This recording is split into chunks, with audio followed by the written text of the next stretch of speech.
this way. If you want it, like, fix it. That.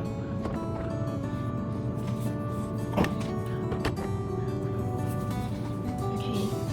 Hi. Yeah. Small is always Hi. Hello. What's your name? You're gonna use your real name? Okay, I guess not. Hi. What's your name? Double bit? You're gonna use double bit? Oh my god. What am I supposed to call myself? Hi, I'm April. What am I supposed to call myself? It's August. August? Really? Because you're double side double me. April and August, are you serious?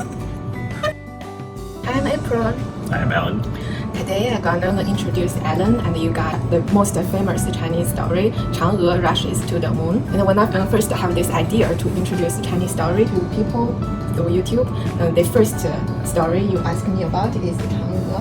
Why is that? How you know about Chang E and ask me about that? Because there's a moon mission by the Chinese Space Agency that was named after that folk story.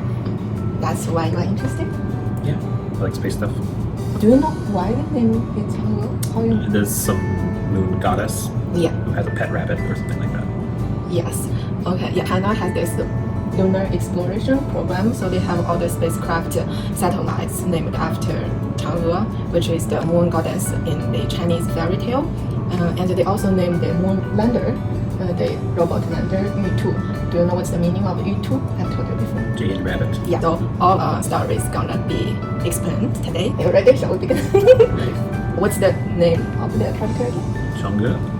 How do you pronounce it? Chang'e. Good enough. Chang E. The story happened thousands of years ago because China has a long history. It was I have those PowerPoint made from you suggested me made from them. Right? Yeah, the pictures help me to introduce the story. Once upon a time, there is a Chinese archer whose name is Hou Yi. He was incredibly strong and he is a hero. He also married a beautiful Chinese woman whose name is Chang'e. yeah. Back then, in ancient times, it was said that there were 10 suns in the sky, baking the sea, the earth, so the land was incredibly dry. So farmers cannot grow food from the land, and people die because of that. So Hou Yi knew about this situation, and he wanted to do something to solve this problem and then save the people from dying. So he climbed to the peak of the Kunlun mountain, which is supposed to be the highest mountain in old China, and then he used his golden arch to shut down those suns one by one. So as he was about to shut down the last sun, people begged him, saying, "You could save one sun for us, so we still can enjoy the light and the warmth from the sun." So Hou Yi agreed. So since then, people lived happily on Earth with one sun. Because of his heroic action, the Heaven Queen, the goddess queen in the sky, rewarded him a magic medicine. So if you drink that medicine, you're gonna become immortal. You can fly up to the sky and live forever. However, the amount of this medicine is only enough for one person. So the Heaven Queen is so stingy. So it's only one shot of medicine because Hou Yi loved Chang E so much. He doesn't want to drink this one shot of elixir and then leave Chang E on Earth alone. So he decided to hide this elixir, one shot of elixir, in the travel box and act like this had never happened. Would you take the elixir if you don't have one shot? No, really? Sounds incredibly boring to live on the moon by yourself. That would be kind of cool for a while, maybe. Yeah. So, however, there are some other people do want to become immortal. As Hou Yi is a hero, so he was honored and expected by a lot of people. And all those young people across the country came to Hou Yi, focus, came to Hou Yi and want to become his students and learn from the shooting skills. So one of the students, whose name is Peng Meng, he is evil. We can call him the evil student. So he wanted to steal the elixir and become immortal himself. He has planned this for a long time. Finally, he got his opportunities. So one day, Hou Yi decided to take all his students out for hunting, and these evil students asked sick leave and stayed at home deliberately. So as soon as Hou Yi and all the students are out for hunting, this evil student broke into the Hou Yi's house where Chang E is staying. So he threatened Chang E to give him the elixir. Chang E didn't want to because she knew this student's evil and she didn't want to give the elixir to the evil people. Peng Meng started to look around in the house himself. Not bad, man. Yeah. this leaves Chang E no other option but to grab the elixir and drink the elixir herself. So as soon as she drank the elixir, she started to fly out of the house and onto the moon.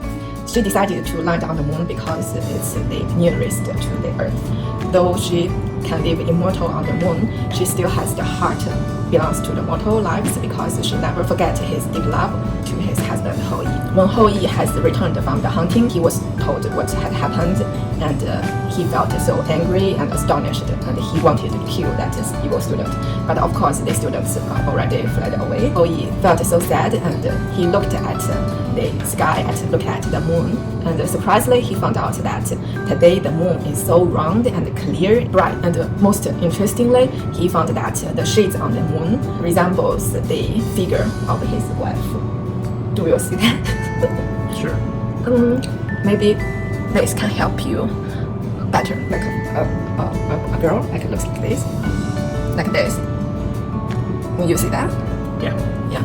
Hou Yi started to set a table in Chang E's favorite garden, and then put all her favorite food, cakes, fruit on the table. The Chang E could grab some to eat. How is she getting the food? I think it's just a action, kind of a ceremony. I think in Western world you also have those things like sacrifice. Like putting cookies out for Santa or No, making a meal. even in Bible, you will kill some lamb and then sacrifice to the God. But here you just put out some food like you regularly eat. Like other people heard about this news, they also sympathize Hou Yi, and they loved Chang E because she used to be beautiful and kind. So all the people started to set the table in their own house and put favorite food on the table to give Chang E, because they also think Chang E become a goddess, so she may have some magical power, so they use those food to pray to Chang E and pray for good luck and peace for their family. So this is actually the origin of the Mid-Autumn Festival, because it happens in the August 5th in lunar calendar, so it's autumn. All the members of the family will get together and under the moon eat moon cakes, play with Latin, and celebrate the good harvest of the year. Kind of like the Thanksgiving holiday in the US. Oh, I forgot to show you this picture. In addition to saying this shades on the moon surface looks like Chang E, some other people think this shades also looks like a rabbit grinding something in the water. Do you remember once you said you brought me some moon cake? And I thought, moon pie. Yeah, I thought I was so looking forward to it, and turns out it's a moon pie. So do you guys eat moon pie at a certain time or whenever you want to have it? I don't think there's a specific holiday. I think it's just something someone made up. Okay. But they're not exactly they're not even really close to what the moon cakes are like. Okay. Back to the lunar exploration program in China, so they just use this fairy tale to name all their satellites and robotic lander, and it feels romantic. So the story turns out to be a sad, heartbreaking love story, right? Yeah, it's kind of sad, yeah. Because Chang E live alone on the moon ever after. However, there are so many different versions of this story because it was told generation by generation and for a long time, and there are actually different variations of the story. So one of the dark version of the story is that Chang E doesn't love Hou Yi that much, and she wants to become immortal herself, so she just steal the elixir and drink it herself. But then she regretted because she will feel so lonely on the moon herself.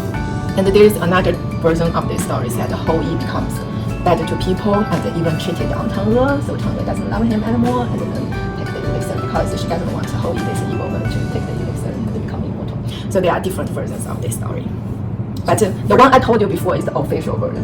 Where does the rabbit come into this? How did the rabbit get up there? That was not explained. I don't know. Need to do more research. Was already there.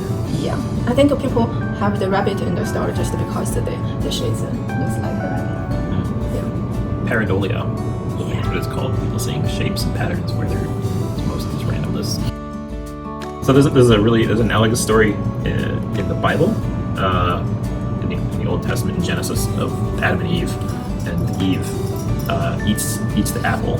But in that story, Adam also eats the apple in the garden, and that both gives them sort of knowledge and wisdom that they, because before they were innocent, then they became, intelligent and suddenly realized that they were these like ignorant, naked people living in this garden created by God, and then they left. You know, it's funny that story it's seen. The reward in the story is similar, where it seems like a blessing to become immortal, and it seems like a blessing to go to the moon, but in some ways it's also a curse. In the same way that wisdom and intelligence can also be something of a curse. If you can imagine, understand how bad the world is, then that's not really a blessing in some ways. I still want to be immortal. Yeah, you asked me that question at the beginning, and I thought it was a similar. It's like a catch-22. You know, you can't really. There is no perfect answer, really. But I think it's interesting that there's also these traditions that kind of sprung from it, with the sacrificing or making a meal. In Jewish traditions, there's also they make a meal for Emmanuel during. I don't remember what holiday it is, but they essentially have a meal and they have like an extra setting at the table for a spirit who's supposed to come and eat. And it's similar in Christmas. You put out cookies for Santa Claus. Obviously, Santa Claus is mom and dad, right? They're the ones bringing the presents. But the symbolism is there. You know, it's the same. It's the same idea, a common human approach, probably from completely different derivations too, because one is from the Middle East and one is from Europe and one is from China. So they're obviously very different, but it's interesting that the same human ideas kind of replicate in society. So. Do you think we did okay? What do you think? Yeah, it's good.